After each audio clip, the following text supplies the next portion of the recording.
Estados Unidos insta a Israel a retrasar su operación terrestre en Gaza hasta que se garantice un paso seguro. Washington ha instado a Tel Aviv a que retrase su operación terrestre en la franja de Gaza hasta que se garantice un paso seguro para los palestinos que huyen del enclave tras los continuos bombardeos de las fuerzas israelíes, informó una fuente familiarizada con el asunto a la cadena Fox News.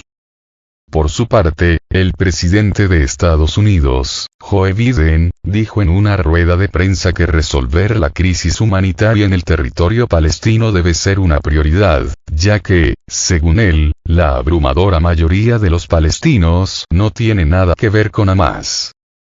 A primera hora del 13 de octubre, las tropas de Israel realizaron sus primeras incursiones en el interior de Gaza, donde ya han muerto 1.900 personas, entre ellas 614 niños, a causa de los ataques, según informes del Ministerio de Sanidad local. La Organización de las Naciones Unidas, ONU, ha pedido al gobierno encabezado por Benjamin Netanyahu que detenga la orden de desalojar en 24 horas a 1,1 millones de personas del norte de la franja, debido a que el desplazamiento forzoso podría acarrear consecuencias humanitarias devastadoras. Tel Aviv argumenta que la evacuación es por la propia seguridad del pueblo palestino, mientras que el organismo internacional se opone porque afirma que es prácticamente imposible mover a tanta gente en un periodo tan corto de tiempo.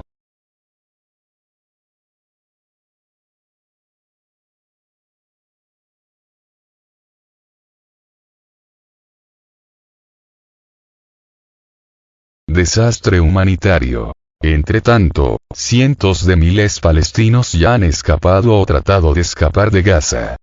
Sin embargo, el único paso fronterizo de Erez, en el norte de la franja, está cerrado indefinidamente por las fuerzas del país hebreo, y el paso fronterizo de Rafah, controlado por Egipto en el sur y por el que no pueden pasar más de 2.000 personas al día, está sometido a constantes ataques aéreos israelíes.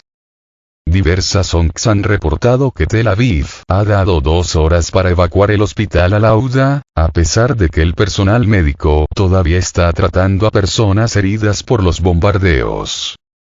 La Agencia de la ONU para Refugiados Palestinos denunció en redes sociales que varios de sus colaboradores han fallecido en Gaza a causa de la situación.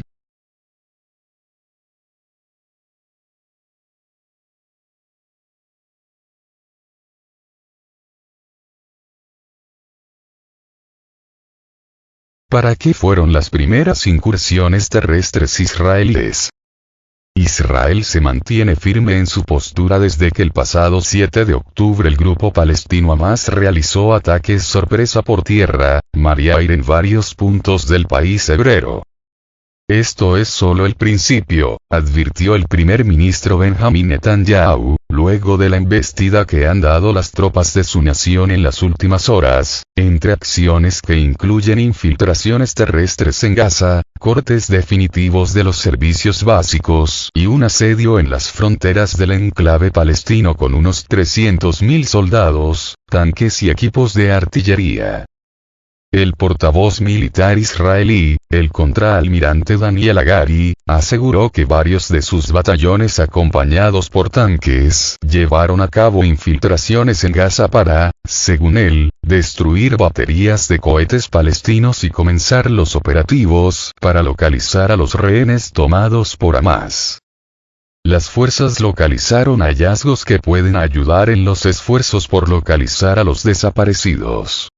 Seguiremos haciendo todo lo posible para encontrar todos los detalles sobre los desaparecidos y los rehenes, comentó Hagari, de acuerdo con reportes de la prensa local.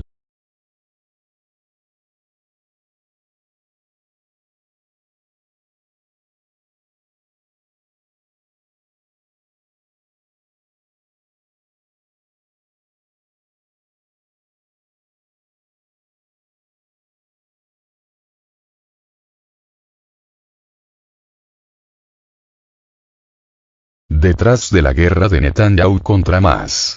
Los Balcanes euroasiáticos contra Rusia. La cuarta guerra de Netanyahu contra los sunitas de Hamas traslució sus vasos comunicantes con todas sus fronteras y hasta con Ucrania e Irán, como parte de sus pilares terrestres a los dos lados del Mar Negro. Los conocidos Balcanes europeos y los Balcanes euroasiáticos del esquema de Brzezinski para desestabilizar o balcanizar a Rusia. En el zoom cronológico de 1978, Zbigniew Brzezinski, entonces asesor de seguridad nacional de Carter, manejó un arco de la crisis contra la extinta URSS como aplicación del Plan Bernard Lewis, la balcanización de los mundos árabe e islámico. Un año después fue derrocado el Shah de Irán mediante la revolución islámica chiita del Ayatollah Khomeini. 6 años más tarde, los separatistas sikhs de la India asesinaron a la ex primera ministra Indira Gandhi en el Templo Dorado de Amritsar. Es sorprendente cómo se superpone y yuxtapone el arco de la crisis de 1978 a los Balcanes euroasiáticos del libro El Gran Tablero de Ajedrez Mundial, 19 años después. Entre los tradicionales Balcanes europeos y los Balcanes euroasiáticos de Brzezinski se encuentra el Mar Negro de la fase post-Ucrania. Los Balcanes euroasiáticos comprenden el Transcaucaso, el Mar Caspio, Irán, Afganistán, las ex-repúblicas centroasiáticas y la parte occidental de China.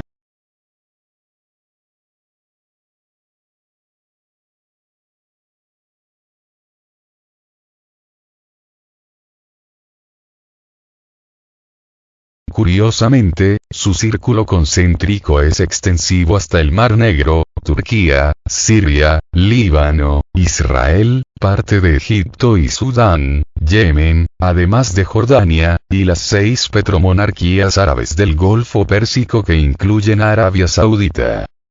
Antes de fallecer, Brzezinski, creador de los mujahidines de Osama Bin Laden para entrampar a la ex-URSS, diluyó su consuetudinario vino bélico al abogar un G3 de Estados Unidos con Rusia y China, hoy impensable cuando trasciende un G2 de Rusia y China, que ha dejado aislado a Estados Unidos frente al portentoso despertar del sur global.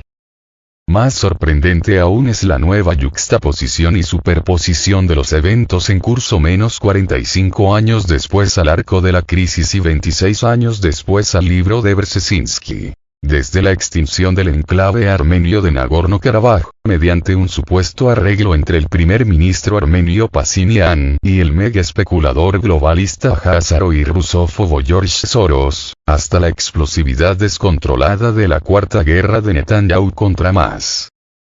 Los Balcanes euroasiáticos de Brzezinski se conjugan con su arco de la crisis, sin olvidar los siempre incandescentes Balcanes europeos, donde se detonó la Primera Guerra Mundial, impactó la Segunda Guerra Mundial y ahora toman nueva vida en Kosovo, debido a las metástasis post-Ucrania.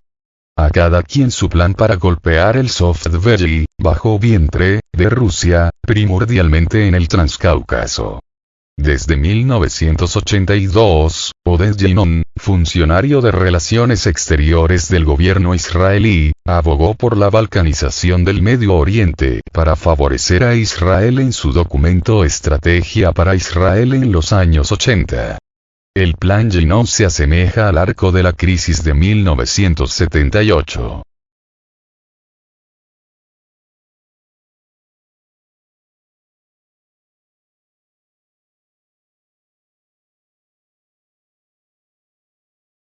El reciente nuevo mapa del primer Netanyahu, donde elimina en forma unilateral la existencia de Gaza y Cisjordania, cumple al pie de la letra la postura de RAND, think tank militar de Estados Unidos que racionaliza la inviabilidad de dos estados contiguos de Israel y Palestina.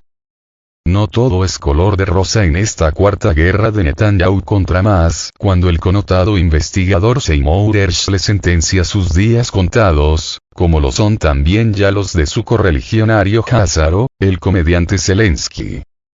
En forma coincidente, las agendas de Zelensky y Netanyahu han llegado a perturbar la política doméstica de Estados Unidos cuando Biden, en un teatral ardid de demagogia electorera, ha enviado a su portaaviones de lujo Gerald Ford a proteger a Israel, que posee entre 90 y 400 bombas nucleares, dependiendo quién haga las estadísticas, para liquidar a Hamas, que supuestamente sorprendió con su deletérea incursión con parapentes, motocicletas y misiles de fabricación casera.